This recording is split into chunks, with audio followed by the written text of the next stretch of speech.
como estos últimos días. Pero bueno, las lluvias se van a mantener y la tormenta eléctrica también, según el pronóstico de Inumet. Así que, por favor, tengan cuidado, tomen las precauciones a la hora de transitar por la ciudad. Y hoy estamos escuchando un nuevo tema de Los Auténticos Decadentes, que es una versión de Los Viejos Vinagres de Sumo, que forma parte del nuevo disco de Los Decadentes. Que lo lanzó este video ayer, en las últimas horas. Ayer nos avisó Diego Ríos, nuestro compañero, que lo había visto. Y bueno, y hoy lo estamos compartiendo con ustedes para que estén al tanto de las novedades musicales del otro lado del río. Me gusta más el de Sumo, sin querer ser sí. agria. Es que generalmente los covers... Ni oportunidad.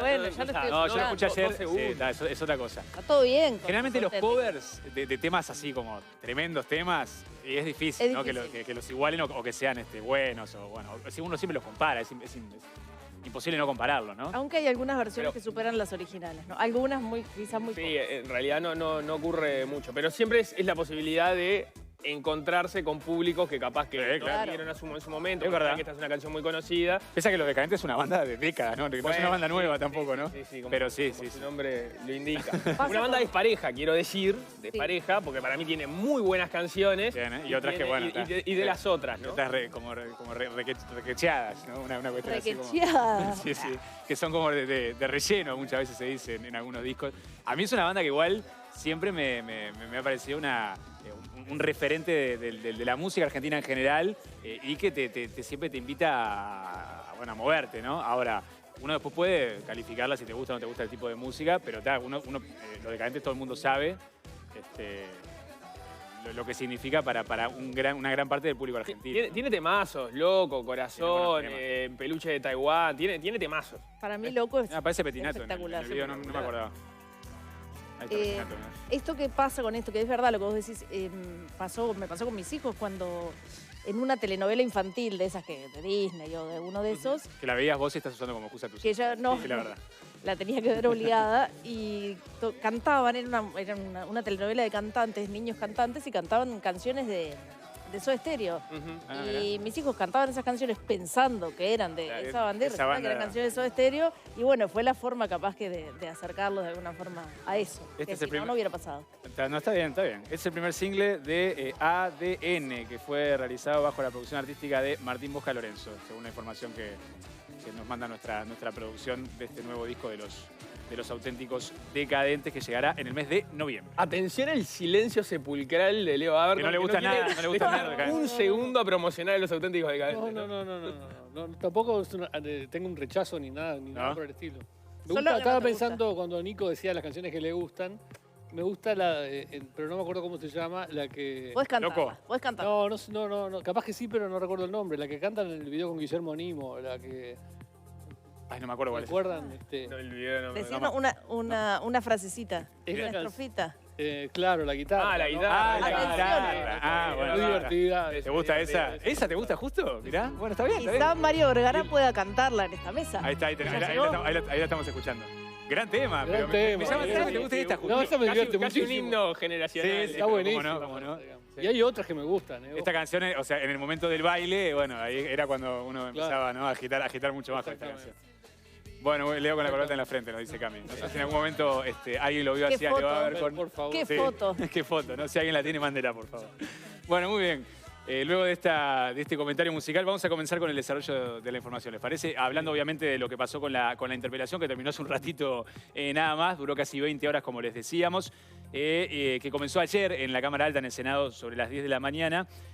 Una interpelación al ministro Luis Alberto Heber, que asumió, como sabemos, de manera interina nuevamente la cartera de Transporte y Obras Públicas. Fue una interpelación promovida por el senador de Frente Amplio, Charles Carrera, sobre el acuerdo alcanzado entre el gobierno y la empresa belga Caton Nati para la extensión por 50 años desde 2031 a 2081. Todavía le quedan 10 años más de la concesión actual, o sea que estaría 60 años para adelante, de la concesión de la terminal Cuenca de Plata, de la terminal de contenedores del puerto de Montevideo.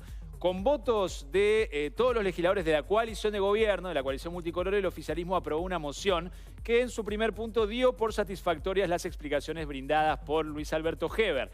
En el segundo punto, se afirma que el gobierno de la coalición ha tenido que buscar soluciones dada la situación generada por las administraciones anteriores, dice textualmente, que expusieron al país a reclamos internacionales. En el tercer punto, se pide que se incluya en el acuerdo la necesidad de la autorización previa del Estado uruguayo ante una eventual enajenación de las acciones de la empresa, mientras que en el cuarto se solicita al Poder Ejecutivo la creación de la Unidad Reguladora de Servicios Portuarios. Este había sido un planteo del Partido Colorado, este último, y el otro punto de la enajenación fue una propuesta presentada por Cabildo Abierto ayer, que lo que determina es que la empresa para vender sus acciones tiene que tener previamente la autorización del Estado uruguayo. Esto no está en el acuerdo actual. Bien, y el Frente Amplio, por su parte, promovió una moción que declaraba insatisfactorias las explicaciones, promovía la censura del ministro. La moción aprobada fue dada a conocer sobre las 11 de la noche y surgió de una negociación entre los partidos de la coalición. El Partido Colorado, como decíamos, había solicitado que se incluyera la creación de la Unidad Reguladora de Servicios Portuarios, un anuncio que fue realizado por Heber durante la sesión. La unidad dará asesoramiento sobre todo en la fijación de las tarifas y permitirá limitar la actividad de las empresas privadas que operan en la terminal. Y por su parte, Cabildo Abierto condicionó su apoyo a que se incluya una solicitud para que en el acuerdo se sume la necesidad de autorización previa del Estado en caso de que la firma belga decida vender sus acciones, como comentaba Nacho recién. El senador y líder de Cabildo Abierto, Guido Manini Ríos, hizo una intervención crítica, esto fue sobre las 4 de la mañana más o menos, ya iban unas 19 horas de interpelación, en la que anunció el apoyo de su partido, pero manifestó reparos a la negociación. Dijo concretamente: un gobierno se arroga el derecho de negociar algo que compromete a varias administraciones por delante y eso no debería ser posible. No puede ser que un gobierno comprometa una docena de administraciones por más bien intencionado que sea. Debe ser con el aval del Parlamento. Un convenio de ese tipo debe pasar en el futuro por el Parlamento, expresó, y contó que presentaron un proyecto alternativo que hablaba de un área de terminal especializada de carga en la que actuara más de un operador, lo cual fue rechazado, y finalizó su intervención señalando que la interpelación no había sido estéril, como había dicho minutos antes Graciela Bianchi, porque se iba a renegociar el contrato. Esta interpelación no es estéril. Esta interpelación va a determinar en la aprobación de la moción final el compromiso de hacer cambios en esa negociación que se hizo, de introducir algunos cambios. Y nosotros entendemos que el más importante de todo, el que para nosotros realmente afectaba a la soberanía, es el de que la empresa renegocie o se negocie o que se haga una adenda o que se haga una ampliación o lo que sea que corresponda jurídicamente, reservándole al Estado uruguayo el derecho a tener la última palabra, es decir, autorizar o no autorizar un cambio de propiedad en las acciones, en ese 80% de la empresa TCP. El Frente Amplio, por su parte, apuntó contra lo actuado por el gobierno, en este caso por entender que se está creando un monopolio de hecho en favor de una empresa privada. Argumentó que es inconstitucional el acuerdo firmado con la empresa belga, que faltó información y que hay una pérdida de soberanía nacional. Entre las preguntas que planteó el senador Charles Carrera, recordó que Heber había mencionado el 21 de abril ante la Comisión de Transporte 3 informes jurídicos que respaldaban el acuerdo. Uno del doctor Augusto Durán Martínez, otro de su colega Carlos del Piazzo y un tercero del prosecretario de la Presidencia Rodrigo Ferrés. Pocos días después, en una entrevista radial, el ministro Heber mencionó también otro informe de la doctora Graciela Ruocco. Sin embargo, el senador Carrera advirtió que estos informes nunca fueron presentados y en ese contexto cuestionó el papel de estos expertos en la negociación. Según las cuentas del Frente Amplio, el Estado resigna por este acuerdo 2.000 millones de dólares en tarifas portuarias. Al mismo tiempo, aseguró Charles Carrera que Catonatí se valorizó en más de 1.000 millones de dólares desde que el acuerdo fue confirmado el 25 de febrero. El senador Frente Amplista también cuestionó que el acuerdo, además, comprometa por lo menos a 2 generaciones de uruguayos. Cuando termine, voy a tener 103 años, dijo. Ya no estaré aquí para verlo, agregó el legislador de la oposición. El Frente Amplio insistió en que el nuevo acuerdo es inconstitucional porque se genera un monopolio de hecho al darle la prioridad absoluta de buques de contenedores sin una ley que lo avale a la empresa Catonatí. Es que, según la visión de la oposición, se viola el artículo 85 de la Constitución, que establece que la Asamblea General es la que puede crear monopolios. Señora Presidenta, nosotros no podemos compartir el resultado, las conclusiones que se llegaron, visto que la propia empresa admite la libre competencia en la amenaza del juicio. Nosotros creemos que está bien. Y en esa amenaza del juicio, en esa nota que se envió en octubre del 19, está bien. Porque en este tema no hay dos interpretaciones, en este tema no hay dos bibliotecas. Está la Constitución, está la Ley de Puertos, está la ley que creó la concesión, está el contrato firmado con TCP por el gobierno de la época, el año 2001, y todo esto establece la libre competencia. Por eso decimos que en nuestra opinión el juicio estaba ganado y quienes negociaron este acuerdo no tuvieron las diligencias debidas, no se asesoraron. Y por eso calificamos este acuerdo como la mayor entrega de soberanía de la historia reciente. De estudios económicos de las resignaciones, el pueblo uruguayo pierde 2.000 millones de dólares. El acuerdo le impone costos muy significativos e inciertos al Estado, que en forma primaria se estima que superan los 2.000 millones de dólares en valor actual.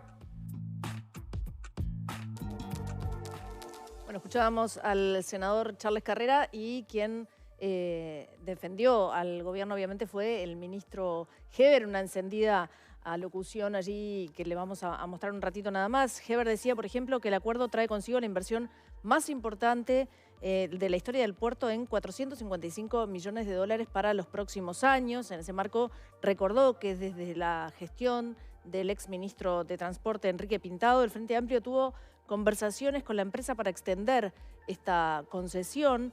En esas negociaciones, según los documentos que manejaba Heber en la sesión, el Frente Amplio buscaba una inversión de 250 millones de dólares y planeaba extender por 20 años más la concesión. Uno de los momentos más tensos, más fuertes de la sesión fue cuando tomó la palabra el ministro Heber. Le recordó a Carrera que lo había acusado de dolo en la conferencia de prensa que había conseguido los días previos y allí fue donde pidió que fuera al juzgado. Miren este momento. Acá se ha dicho mucha cosa públicamente, ¿eh? Y acá estamos cara a cara, para vernos las caras, ¿eh? Acá se dijo algo que yo no admito. Acá se dijo en conferencia de prensa y no se repitió acá. Y no lo dijo el Frente Amplio. Lo dijo el miembro interpelante en una conferencia de prensa, que había dolo. Y yo eso no lo admito. Ni a él ni a nadie. Que vaya al juzgado ahora, pida el cuarto intermedio ahora y vaya al juzgado a hacer la denuncia si hubo dolo. Pero nosotros no admitimos esta facilidad. Por suerte, ninguna de las intervenciones de los señores senadores del Frente Amplio han reiterado esa acusación que hay que probar, que hay que afirmar y probar, porque no se puede estar suelto de lengua y decir cosas. Se pasó un límite. Que se discutan ideas, sí. Que se cuestionen actitudes, sí. Que se hable como se habla en el comunicado del Frente Amplio, que no estoy de acuerdo, pero que no hay insultos. Pero insultos no lo admito. Lo que sí veo es que quien grita en la pulpería calla en la comisaría, ¿eh? Acá no vino a repetir eso. Acá no vino. Grita ya. Acá no grita. No. Lo que dice la verdad no. Silencio. Acá se tiene que decir y ir al juzgado. Acá se tiene que ir al juzgado. No, yo no estoy nervioso, Silencio, estoy ofendido, por favor. que es otro tema. Estoy ofendido. Han cambiado las reglas de discusión. Acá no se puede acusar suelto de lengua a alguien si no se tiene las pruebas. Claro, Heber. Ofendido. Dijo que le gritaban estaba nervioso. Y está nervioso y decía que no estaba nervioso, que estaba ofendido. Sí.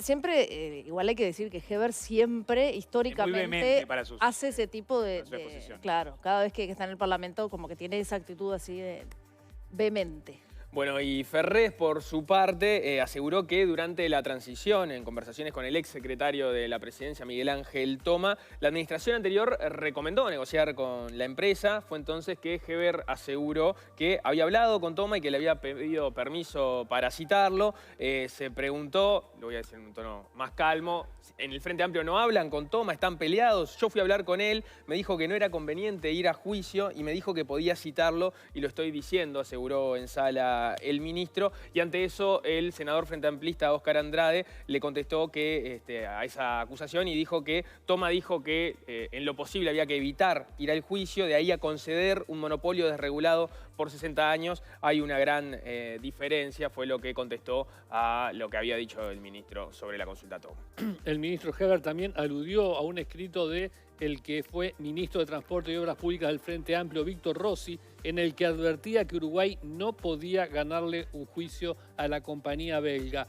Heber pidió tener no tener una visión pequeña de los espacios portuarios y subrayó que se trata de la inversión más grande en la historia del puerto y que va a implicar que aumenten las exportaciones y los ingresos de la ANP. Entonces dicen, bueno, el acuerdo revierte ese crecimiento, lo mesetea y lo baja, porque no han aumentado las tarifas. Y el acuerdo dice que se pueden bajar en un plazo a 30%. Dice es insuficiente. Pero ¿cómo me pueden decir que es insuficiente quienes son responsables durante 10 años de haber aumentado las tarifas un 350%? No nos están tomando el pelo. Son los responsables de no haber tenido acciones que llevaron a esta competencia desleal en el puerto, que tuvo como consecuencia que nuestros exportadores y nuestros importadores vieran un crecimiento sostenido de la tarifa portuaria en un 350%. Bueno, ahí en esa intervención, pasando factura al ministro Heber de lo que había sido la gestión del gobierno, de los gobiernos anteriores en cuanto al tema del puerto y de las tarifas, sobre todo para el comercio internacional. Más allá de estos intercambios intensos entre el secretario de Estado, que era interpelado, y el miembro interpelante, principalmente Charles Carrera, la sesión vivió en la tarde de ayer uno de los momentos más tensos de esta interpelación, cuando el senador Óscar Andrade hizo alusión a Sergio Botana, senador del Partido Nacional, señalando que no hacía falta pisar la facultad a la que fueron. Lo nombró a Botana, también lo nombró a Mario Vergara, al insinuar que no era necesario, que parecía no ser necesario pisar esa facultad para hablar de lo que se estaba hablando con claridad en cuanto al acuerdo. Y ante ese comentario, la vicepresidenta Beatriz Argimón lo interrumpió para decirle que se estaba refiriendo despectivamente a un senador que además no estaba en sala para defenderse. Le pido por favor respeto, le dijo la vicepresidenta, y Andrade le respondió: no vi la misma coherencia cuando se nos trató de todo. Acá lo tengo anotado.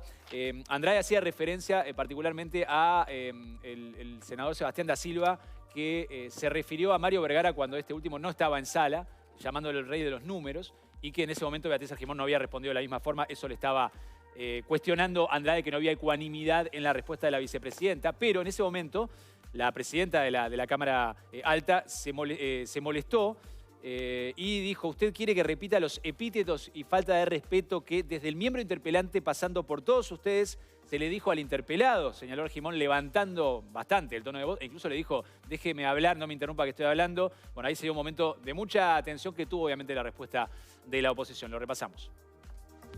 Hace falta haber pisado la facultad de Daniel, Mario, Botana, aunque no parezca. Hace falta,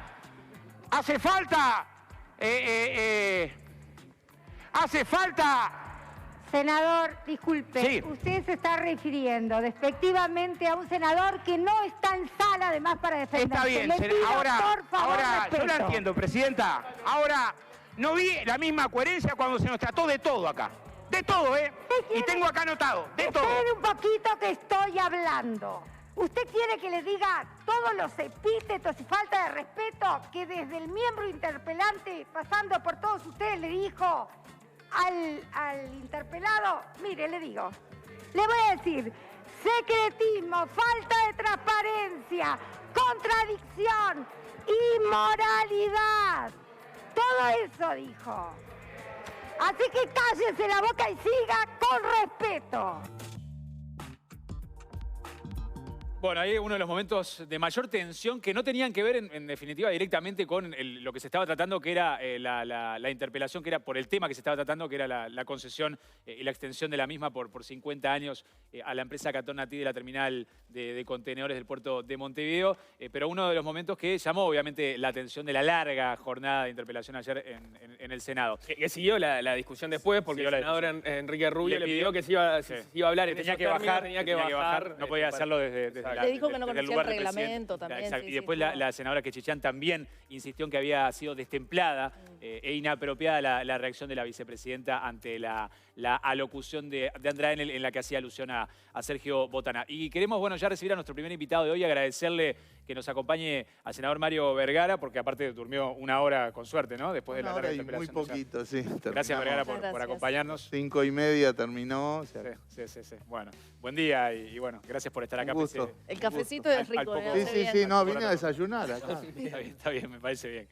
Bueno, senador, me gustaría comenzar, ahora vamos a ir al tema de fondo, obviamente, pero me gustaría preguntarle primero por esto que ocurrió, que llamó la atención, obviamente, y que deja como entrever, o por lo menos ayer se notó, cierto grado de agresividad entre los legisladores de la oposición y del oficialismo durante la interpelación, porque, a ver, ese fue como el hecho, como un hecho realmente llamativo en cuanto a la intensidad o al tono demasiado elevado. Pero también hubo otros pasajes de factura de un lado y del otro, con cuestionamientos más allá también del tema de fondo, interrupciones, gritos, bueno. Y eso como que dejó entrever también, o sea, a ver, está claro que hay diferencias importantes entre la oposición y el oficialismo, pero cuando ya eso se lleva el tono del debate cambia y se va hacia un lugar de agresividad o de comentarios despectivos o hasta de insultos, bueno, ya eso obviamente genera preocupación y rechazo, ¿no? Bien, en primer lugar, más allá de que esto duró 19 horas y media, de nuestra parte no hubo ni insultos, ni gritos, ni agresividad. O sea, ustedes pasaron 2 tapes que son básicamente destemplados. Uno en donde el ministro Heber dice que pasó algo que no pasó, porque él acusó al miembro interpelante de decir en la pulpería lo que no decía en la comisaría. Y yo después lo invité a ver después la versión taquigráfica o el video que ahora se puede ver, en donde el senador Carrera reiteró en sala lo mismo que había hablado de dolo o incompetencia en la conferencia de prensa. O sea que toda esa apuesta... Sí, señor. Pero no versión taquigráfica y video. Pero no se fue un juzgado. Y no, porque estábamos en el Parlamento. ¿Van a ir? Ya iremos. ¿Van a ir? Quizás, lo vamos a evaluar. Bueno, pero si hay no dolo, descartamos. Pero ¿no? si hay dolo, hay que ir al juzgado. Nosotros lo vamos a analizar en base a las respuestas que básicamente no obtuvimos en el día de ayer. Y vamos a... No, nosotros no... Carrera no dijo hay dolo. Vamos a empezar por ordenar. Él no dijo acá hay dolo. Lo dijo puso como una posibilidad. Como una posibilidad. Dolo o incompetencia. O hubo dolo o hubo incompetencia. Claro. Bueno, nosotros vamos a analizar la situación y si amerita ir a hacer una denuncia en la órbita judicial, la vamos a hacer. ¿Pero para ustedes hubo dolo o, no, o es algo que no? Lo vamos a analizar con cuidado a la hora de hacer de afirmar ese tipo de cosas. Uno tiene que tener los elementos. Yo en mi intervención yo puse el foco sobre todo en que la forma en que se tomó esta decisión y se firmó este acuerdo implicó formas abusivas del accionar de los jerarcas, porque primordialmente se firma un acuerdo en donde se entrega un monopolio por 60 años a una empresa privada con un expediente vacío, es decir, sin un solo informe que no sean informes que eran de la empresa. Los que se mencionaron hace unos minutos eran esencialmente informes de la empresa.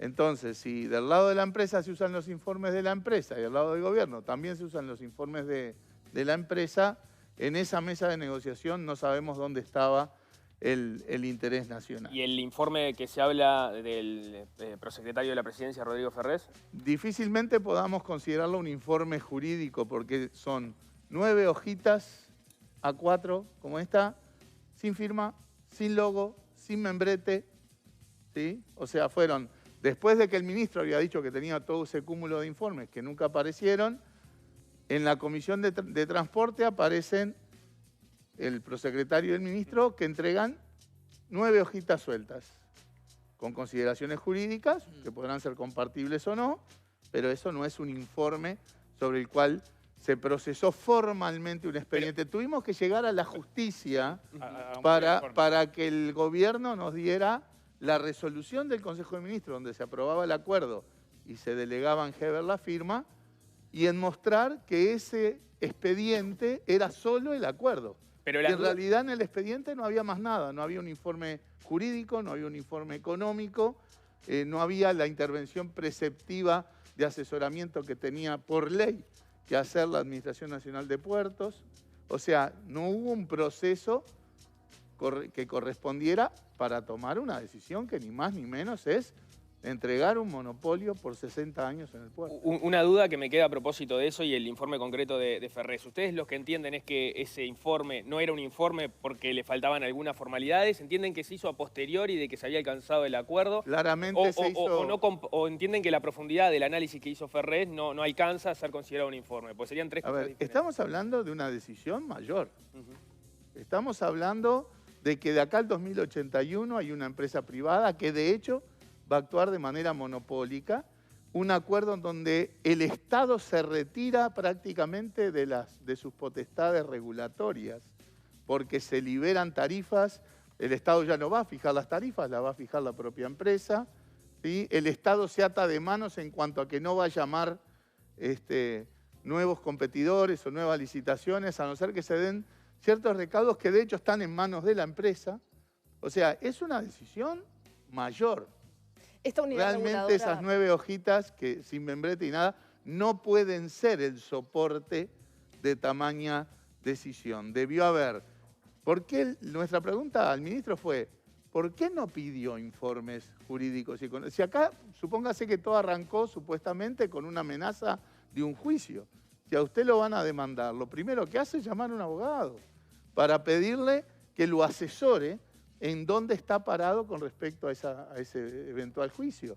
Bueno, acá no hay ni informe de la jurídica del puerto, ni informe de la jurídica del Ministerio de Transporte, ni informes que podría haber contratado el Estado. El puerto sí participó, a través de su presidente, Juan Curvelo, de las negociaciones, ¿no? No, bueno, de las negociaciones habrá participado, pero la intervención formal de asesoramiento preceptivo no se dio, porque el contrato se firmó en febrero, y al puerto la nota del ministro pidiendo el asesoramiento se dio en abril.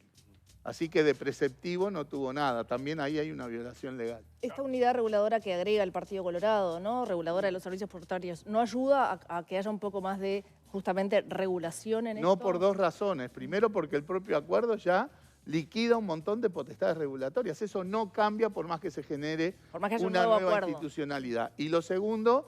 Le pegamos apenas una leída a ese proyecto porque apareció en el día de ayer. No es una unidad reguladora. No hay que dejarse llevar por el nombre. Su único rol es de asesorar, pero eventualmente es el Ministerio y el puerto los que toman las decisiones. Por lo tanto, no regula. No se le trasladan potestades regulatorias. No puede tomar decisiones. No, es asesora. Usted ve las competencias que le asignan a esa unidad y no son de regulación, son de asesoramiento. O sea que no... Y además se crea un servicio descentralizado. Para ser una comisión asesora es un despropósito crear un servicio descentralizado con 3 directores, convenio parlamentario y todo lo demás. Senador, y el planteo que hizo Cabildo Abierto ayer de que se incluya esta cláusula para la necesidad de la autorización del Estado para la enajenación de las acciones, en caso de que Catonati quiera vender en algún momento su paquete accionario, ¿a ustedes eso los conforma de cierta medida? Uno puede... No, es algo... A ver, eso solo no cambia... ¿Es algo que llama la atención que no estuviera presente en el acuerdo para ustedes? Y eso y muchas otras cosas. O sea, nosotros también venimos planteando ese punto y muchos más que están ausentes en el acuerdo, pero uno fundamental es ese. Lo planteó el Frente Amplio ya desde que empezó el análisis del acuerdo. O sea que mañana viene en otros países, por ejemplo, hay empresas navieras que tienen sus propias terminales. Imagínense que mañana viene una naviera y le compra a Catonati, sin que el Estado pueda decir nada, el monopolio. Entonces genera problemas con todas las demás, con sus competidoras, con todas las demás navieras que son los clientes de las terminales. Por lo tanto, es de rigor que el Estado tenga la capacidad de avalar o no el nuevo monopolista. ¿Y esto cómo esa se parte incluye? Y no sé, ojalá que el acuerdo se está pueda. firmado ya. El acuerdo está firmado. Ahí lo que sale es que le van a pedir al Poder Ejecutivo que inicie las gestiones para ver si lo pueden meter. Vamos a ver. Ojalá, porque sería un avancecito, pero no cambia el panorama de que la negociación fue mala, de que se entregó el monopolio y muchas otras ventajas por 60 años sin los sustentos jurídicos y económicos imprescindibles para tomar semejante decisión. Parte de la argumentación del gobierno es que hubo que negociar en función de irregularidades o incumplimientos que tuvo el anterior gobierno del Frente Amplio. Ilegalidades también. O ilegalidades que tuvo el Frente Amplio en la etapa anterior. Ayer sorprendió que se dijera que el exsecretario de la Presidencia, Miguel Ángel Toma, habló con el ministro Heber, no se sabía también, y le dijo, tienen que negociar porque el juicio se puede perder o que era muy probable que se perdiera. No fue eso, lo llamamos a Toma justamente nosotros en el día de ayer. Estamos también tratando nosotros de tener una respuesta en estos momentos. Está bien. ¿Ustedes lo llamaron después de lo que dijo Heber? Claro, sí. ¿No habían hablado antes con él de esto? No, porque esos son diálogos que se dieron en el periodo de transición de un gobierno al otro. Creo que no sé si fue con Heber, sino más bien con el prosecretario. O sea, estaban en la órbita de la transición. Pero Heber lo que dijo Toma, según nos planteó, lo que dijo Toma es lo lógico, lo ideal sería evitar un juicio. Ahora, como respondió Andrade, ¿no? Una cosa es negociar para evitar un eventual juicio en donde el Estado tenía que sentirse fuerte y no débil, porque el Tribunal de lo Contencioso Administrativo en el año 2008 ya había fallado, dictaminado a favor del Estado en una disputa muy similar. Ya el TCA le había dicho a Catón Nací que sus pretensiones de exclusividad o de monopolio eran ilegales e inconstitucionales. Ya se lo había dicho la principal autoridad judicial en materia administrativa del país. Por lo tanto, lo que es razonable, que fue lo que le dijo Tomás, es tratemos de evitar el juicio, está bien, pero desde posiciones de fuerza. Si el ministro Heber hubiera pedido informe jurídico, le hubieran advertido, mire que hay un dictamen del TCA a favor nuestro en esto, ¿no? Sin embargo, ayer el abogado, de Catón Nací, con el que hablábamos acá en el programa, decía que la empresa tenía todas las posibilidades de avanzar en el arbitraje internacional, pese a ese Por supuesto, las posibilidades de seguir reclamando las tiene siempre. Y aparte le quiero hacer alusión a algo que decía ayer y que decía, Leo, que decía Heber también en la interpelación, lo que vos mencionabas, de señalando irregularidades en la pasada administración por el tema del llamado a la segunda terminal, que se avanzó con eso. Pero no hubo irregularidades de parte del Estado. Ahí hay que discutir no hubo de parte bien. del Estado. Bueno, primero, lo mismo que dice Heber, ¿no? Eso es discutible. Hubo ilegalidades, que vaya al juzgado y lo demuestre. Desde el 2003 y después del 2008 para acá, nadie abrió la boca. Había representantes de la oposición en su momento en el directorio del puerto, que es el actual presidente del puerto. Nunca se abrió la boca. O sea, ahora aparece esto en el marco de una discusión, claramente. El 90% de lo que hablaron los legisladores y el ministro son del pasado, ¿no? Para no concentrarse en el acuerdo actual. Lo que pasa es que eso origina la negociación, digamos, todo lo que pasó en el pasado es lo que hace que Catón Nací demande y se negocie. Pero Catón Nací, que intentó lo mismo en 2003, cuando el llamado a otra, que en el gobierno de Valle, que hubo otro intento de llamado, le respondió el TCA diciendo, porque la propia ley de la concesión dice que esa concesión es sin desmedro de que siga habiendo competencia en los muelles públicos. Por lo tanto, no hubo irregularidades. A lo que se manejó de la otra subasta, que sí fue una irregularidad, que llevó a que se declarara desierta, es que Montecom había presentado 2 sobres en lugar de 1, y eso implicó su descalificación. Pero es un problema de Montecom, no del Estado. No, pero eso es un episodio que es bochornoso realmente. Es bochornoso. Por eso el Estado anuló. Pero anula y termina beneficiándose Montecom porque se le va renovando... No, pero primero no tiene nada que ver una cosa con la otra. Montecom, el cómo se va operando en los muelles públicos, se da con Montecom y con otras empresas, porque había otras empresas, se da en el marco de la ley y de las normas. No hay ninguna ilegalidad en que los muelles públicos, la administración de puertos, le fuera concesionando y arrendando por determinados periodos. No hay que confundir, eso de los 90 días es para el almacenaje, no para la concesión del uso del espacio portuario, que era por plazos más largos. Y es una forma diferente a la que tiene TCP o Catón Nací. Catón Nací pagó 17 millones de dólares allá en el 2001 y eso le dio derecho al uso de los espacios portuarios de la terminal por 30 años. Pagó una vez y tuvo 30 años. Las otras empresas, incluida Montecón, iban arrendando periódicamente, pero las dos formas estaban habilitadas, están en el marco de la ley y demás. O sea, no hubo irregularidades, no hubo ilegalidades, y en lo que era el núcleo del reclamo de Catón Nací, reitero, el TCA ya lo había desestimado y le había dado la razón al Estado. Por lo tanto, desde esa amenaza de juicio, discúlpame el último comentario, a entregar un monopolio por 60 años, hay un largo trecho que no tiene una explicación razonable. Ahí lo que pasa están entreveradas dos cuestiones que apunta Catón Nací. Por un lado, ese derecho a la exclusividad que entiende que tiene Catón Nací, que el gobierno anterior y que el Frente Amplio en general entienden que no es así. Esa es parte de la discusión. Y el TCA, exacto. Y después está lo que pasó entre 2008 para adelante, donde desde la empresa se señala que hay irregularidades, entiendo que el Frente Amplio entiende que no las hubo, donde aparece esa licitación por ciertos espacios en los muelles públicos para la parte de almacenaje, que tuvo eso que, digamos, la apariencia igual es fea en la medida que uno de los... Es un tema de la empresa. No necesariamente, porque después el que termina otorgándole los permisos, en realidad, es la ANP. Y ahí también se suma otra discusión que es muy entreverada. ¿Es la autoridad para hacerlo? Bueno, lo que dice Catón Nací, y me gustaría saber bien cómo es la opinión, más allá de que ayer en algún momento de la interpelación se mencionó, es que se hace esos permisos para ocupar los espacios se hacen a través de un decreto que es el 482 del año 2008, que en realidad es un decreto tarifario y que no se pasan por algunos de los requisitos que pide la ley de puertos, es de que haya un aval del Poder Ejecutivo. Entonces se utiliza un decreto tarifario que lo utilizan muchas empresas, pero en particular Montecón, por lo cual habría una irregularidad en el tipo de permisos que hacen, además de otras irregularidades. Si eso fuera así y tan claro y hubiera pasado tanta cosa espantosa, ¿por qué desde 2008 hasta 2019 no hay ningún reclamo formal? Porque la primera carta que manda Catón Nací es en octubre de 2019.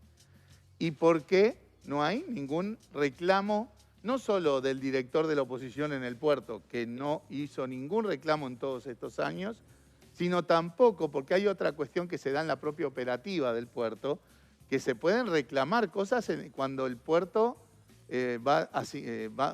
las navieras, los barcos que llegan van definiendo en qué terminal usaban. Y eventualmente el puerto redirigía. No hubo ningún reclamo operativo de Catón Nací.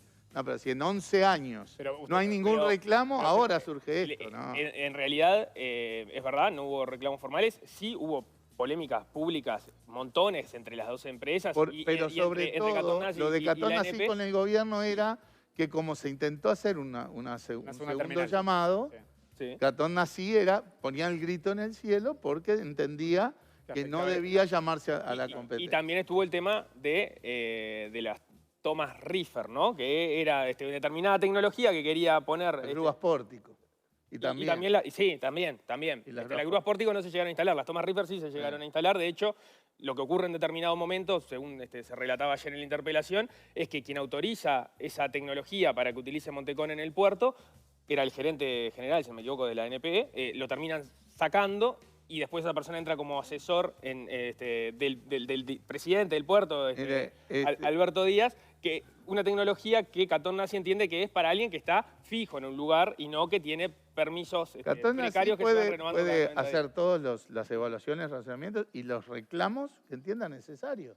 Está bien que defienda sus intereses. Nosotros no tenemos ningún problema con... Pero ahí no hubo beneficios directos por parte del Estado hacia la empresa Montecón. No, todo se hizo en el marco de la ley, de las normas operativas del puerto. No hay ninguna ilegalidad. Y vuelvo a decirlo, si la hubiera, en 11 años nadie abrió la boca, y si no, que vayan al juzgado. Ayer en su intervención el senador Gandini hace todo un raconto de la relación de la ANP con Montecón, y él concluye que luego de que se anula el segundo llamado a licitación que no se presenta a nadie, a partir de ahí, a través de la renovación provisoria de permisos, es que se aparta la administración de la legalidad que estaba hasta ese momento vigente. Y antes está... Es una interpretación del señor Gandini. Si él tiene esa visión y tiene los elementos y demás, un juez lo podrá dictaminar. Nosotros seguimos diciendo, todo eso se dio en un marco de legalidad y lo que nos importa en realidad es el acuerdo actual, que es absolutamente inconstitucional. No lo decimos solo nosotros, lo dice Correa Freitas, ¿verdad?, en un dictamen, porque no se da un monopolio por la vía de ley, como dice la Constitución, que incluso necesitaría mayorías especiales. Es flagrantemente ilegal porque genera un monopolio de hecho, ¿verdad?, transforma una circunstancia de competencia que hay hoy en un monopolio de hecho, y eso violenta la ley de puertos, que habla de la libre competencia en el puerto del año 92, la ley de la concesión que creó TCP cuando entra Catón Nací, que también dice explícitamente que esa concesión se da sin perjuicio del marco de la libre competencia y que no puede fijar restricciones en otros espacios del puerto, que es lo que está haciendo el acuerdo, y viola, por supuesto, la Ley General de Competencia, que dice que las actividades se hacen en marcos competitivos, excepto que haya monopolios legalmente establecidos. Y acá si algo no hubo, fue ley. Por lo tanto... Hay toda una argumentación ya no legal, sino económica, que dice que el puerto de Montevideo no da para que haya libre competencia, que tiene que haber terminales especializadas y una de cada una. Si hoy hay competencia, hay más de una empresa, ganan plata, o sea, el concepto de monopolio natural no cabe acá, porque ya lo demostró la vida. Hay más de una empresa hoy operando y ganando dinero. Por lo tanto, el transformar este marco de competencia en un monopolio es una definición que no surge de una necesidad de eficiencia económica. Pero justamente uno de los argumentos que se había escuchado ayer es que el puerto de Montevideo es muy caro en términos comparativos con el resto de la región. O sea, algo no está funcionando en el puerto de Montevideo. Es todavía más caro. Es más caro que Montecón. Dice que va a mejorar sus números en la medida que se quede con la actividad de manera preferencial. Pero al margen de eso, no conocemos monopolio que no actúe con lógica de monopolio. No sé, es lo que uno estudia en el primer año de facultad. Un marco de monopolio lleva a precios monopólicos. No, lo que pasa es que enfrente está Buenos Aires y la situación, es decir, es monopolio en la interna, pero la competencia externa la tiene. Es decir, eso supongo que claro. Pero también la tiene hoy. Senador, bueno, la tiene hoy. Pero por eso digo, llegado a un punto, un precio que fuera inviable no funcionaría. No, pero el precio de hoy es muy alto, como bien decía, y funciona, y gana plata, y TCP gana 30 millones de dólares de ganancias por año. Vergara decía que hablaron con Tom ayer, que lo llamaron por teléfono y él le dijo que lo que había recomendado en todo caso era tratar de evitar el juicio, pero de ninguna manera le dijo entregar un monopolio 60 años. ¿No? Pero le dijo que podían perder. No. Y si iban a juicio igual, pero si iban a juicio igual, aunque ganara o perdiera el Estado, iba a ser costoso un juicio para el Estado uruguayo. Más costoso es entregar un monopolio 60 años. Por eso lo que quiero preguntarle para el Estado, para el puerto y para la sociedad, porque encarecer la actividad portuaria implica encarecer la forma en que vendemos el trabajo nacional a través de las exportaciones y encarecer las importaciones, con lo cual cada vez que un uruguayo o una uruguaya va al supermercado, al almacén, a la tienda a comprar vestimenta, alimentos, electrodomésticos importados, va a estar pagando más. El costo para la sociedad es mucho más alto y no es un tema, porque también se discutió ayer si hay o no un monopolio. Nosotros le planteamos que en la Comisión de Transporte recibimos 13 empresas navieras. 12 de las 13 manifestaron enorme preocupación porque se generaba un monopolio que con reglas poco claras, sin regulación, porque ahora es el monopolio que va a fijar las tarifas libremente, y que generaba un marco de incertidumbre que no era bien visto de parte de las navieras a nivel internacional. O sea, que es clarísimo que los principales interesados en la operativa, que son los clientes de las terminales, que son estas empresas navieras, están viendo esto con muy malos ojos. Bien, lo que quería preguntarle sobre esto era, hubiera habido que negociar antes de llegar a esto, ¿no? Para evitar el juicio hubiera habido que negociar. También se dijo ayer que diálogos hubo. Sí. Es cierto que hubo diálogos cuando Enrique Pintado era ministro, cuando Víctor Rossi era ministro, Eso está previsto en el propio contrato de concesión original, que la empresa puede activar mecanismos de diálogo, por ejemplo, para conversar sobre la posibilidad de la prórroga del contrato. Bueno, eso está totalmente abierto. Ahí quiero ir. Sí. Hubiera habido que negociar para evitar el juicio. Entonces, ¿por cuánto tiempo más hubiera sido aceptable dar la concesión a TCP? Depende de las condiciones, dependerá de condiciones. Claro, 60 años no, pero ¿cuánto? No, a ver, primero, esta no es una sé que es prórroga nuevo, no, de tengo la... claro, porque cambian radicalmente las condiciones, cambia el objeto. En estas condiciones, nada. Nosotros no hubiéramos dado por 0 días un monopolio. Los diálogos que sí hubo cuando Pintado era ministro, cuando Rossi era ministro, fueron activados por la propia empresa procurando una prórroga. Y esos son diálogos razonables en cualquier concesión. Se hubieran dado una prórroga del contrato anterior, entonces. Primero, del contrato anterior. Se renegociarían ahí elementos que tienen que ver con nuevas inversiones o cosas que pueden perfeccionarla, pero de ninguna manera transformar eso en un monopolio. Y no estoy especulando, estoy basándome en lo que pasó. ¿Qué pasó? Que hubo 2 instancias, con un ministro y con otro, donde Catán Nasí activó el diálogo y no se llegó a ningún acuerdo. Quedó en la nada. No llegó a ningún acuerdo. ¿Y por qué después avanza hacia un juicio, Catón Nasí? ¿Por lo de la segunda terminal exclusivamente o porque no había otro...? No, la amenaza de Citud ahora. Claro, sí, del arbitraje. Yo creo que acá lo que cambia, ¿qué es lo que cambia? Y que cambia el gobierno. Vergara, ¿qué van a hacer? Cambia el interlocutor. ¿Qué van a hacer ahora? Porque tenemos que ir cerrando. ¿Qué van a hacer ahora? Porque claramente el acuerdo se mantiene y bueno... Ojalá haya alguna mejora. Ayer tuvo respaldo el ministro. Sí, no, claro. ¿Ustedes van a ir a la justicia? ¿Van a tomar algún otro tipo de medida? Estamos evaluando ¿sí?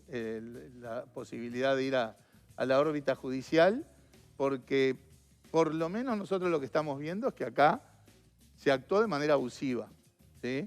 Porque se toma semejante decisión que viola leyes, que viola la Constitución, que no sigue los procedimientos que la propia ley impone, sin ninguna base de informes jurídicos y económicos que sustenten esa decisión.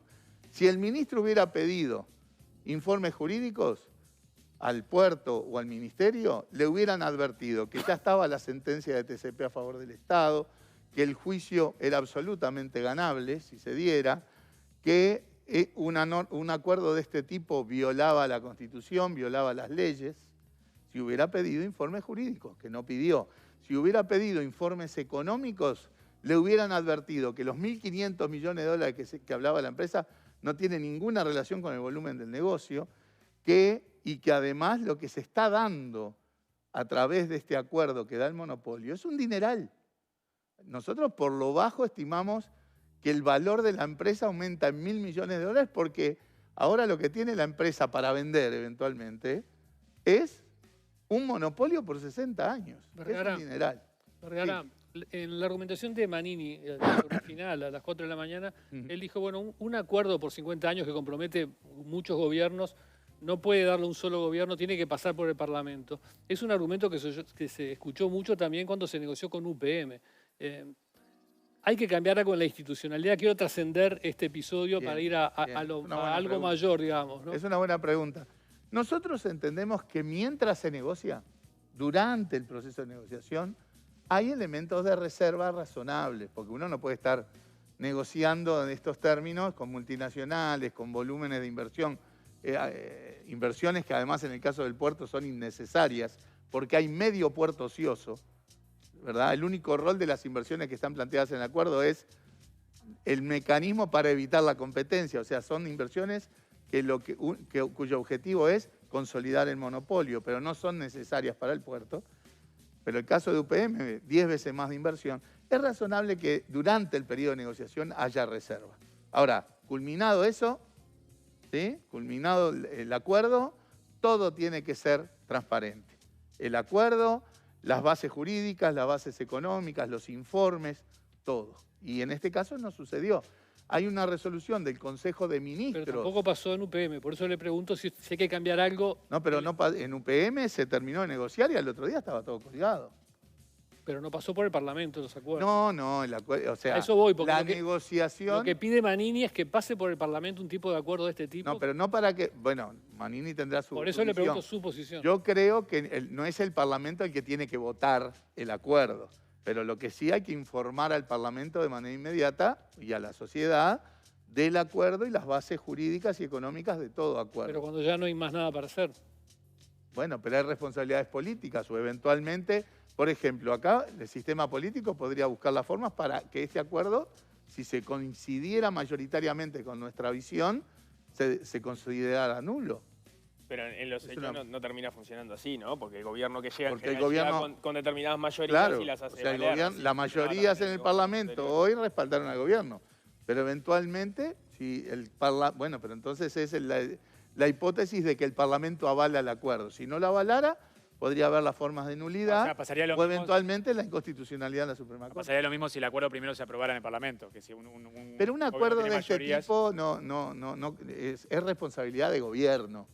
El Parlamento tiene que estar informado y evaluar las responsabilidades políticas y eventualmente, si son cosas graves, pero no que tenga que analizar los parlamentarios a ver si se firma, si no se firma, si los detalles del asunto. Eso creo que es de una órbita esencialmente de gobierno. Senador Mario Vergara, muchas gracias por acompañarnos. Ha sido un gusto. Obviamente atentos al tema. Que pase muy bien. Sí, es un tema que viene para largo. Para largo, sí. Bueno, nos vemos, gracias. Hacemos la primera pausa, amigos. Enseguida seguimos con este tema. Obviamente vamos a estar hablando con el subsecretario de Transporte y vamos a avanzar también en otras noticias. Ya regresamos.